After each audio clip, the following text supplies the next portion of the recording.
Okay. So this is a chart I put together every quarter when Tesla announces their production and delivery results.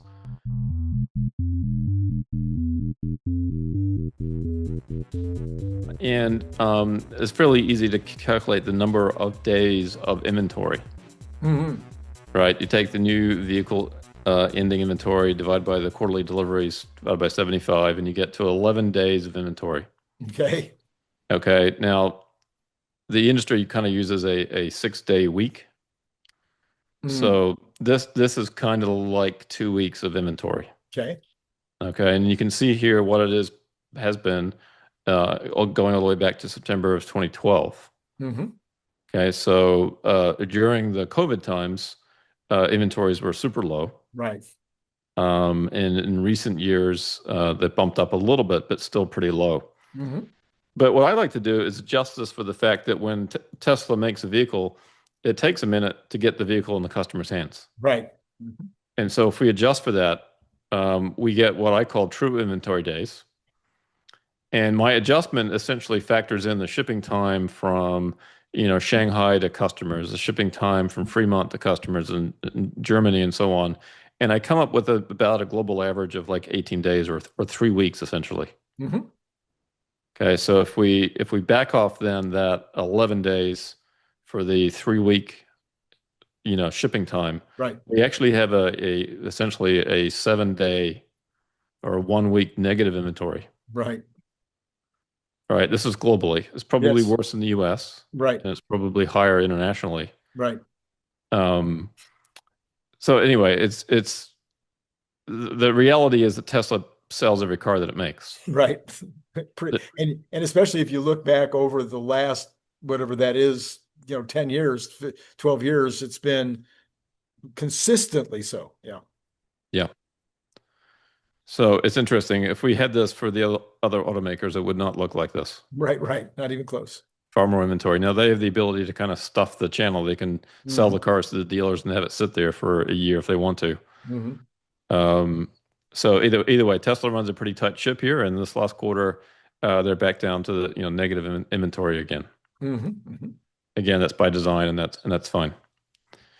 Okay, shifting gears entirely, let's look at Tesla's business in energy equivalents. Right. Okay, so if we assume that every vehicle on average that Tesla sells has a 75 kilowatt hour battery pack. Okay.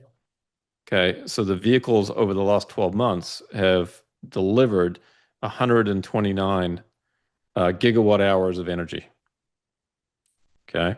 And if we factor in the energy business, which has delivered 44 gigawatt hours, we can see that this is the highest amount of energy that Tesla's ever delivered in its products. Right. In Q3. Okay. Now, when we compare that to Tesla's stated capacity, Tesla says that they have a 3 million production capacity for vehicles. So that would be equivalent to about 225 gigawatt hours, that light red bar or peach bar there on the right side. So we can go from 129 up to 225 without expanding capacity. That's nice. And on the energy side, we can go from 44, that green bar there, just on the far right, to the capacity of 100 or so gigawatt hours, the bright red bar at the top. So Tesla can pretty much, I think it's about an 80 or 90% increase in its total production of energy with the current capacity that they have. So they've built the company for some pretty serious growth going forward. And of course, they're also building another energy production facility outside of Houston that'll add to that 100 gigawatt hour capacity number. Right. Maybe take it up to 150 or something like that. Not to mention a small factory in Reno that's got a capacity of 40 to 50,000 semi-trucks, which would have a very substantial increase. And then not to mention the factory the factory within a factory for cybercabs, which is supposed to be, I think, a couple of million units a year is the capacity. Just maybe just in Austin. I'm not sure. Yeah. Yeah, the numbers on this chart I'm using from Tesla's quarterly slide deck where they actually state what their capacities are. but you're right. That's what's coming. It's an even larger number. Yep. And then this is the cumulative deliveries and deployments for vehicles and energy expressed in gigawatt hours. Okay. Pretty amazing number. We're up now over 700 gigawatt hours of energy deployed over the lifetime of the company. Okay, so we're getting close to that 1 terawatt hour number. It's a lot. Yeah, a terawatt is a lot. Yeah. This is a nice chart, and you can see that the green part, the energy business, is becoming a larger percentage over time. This will be fun to track over the next decade or so.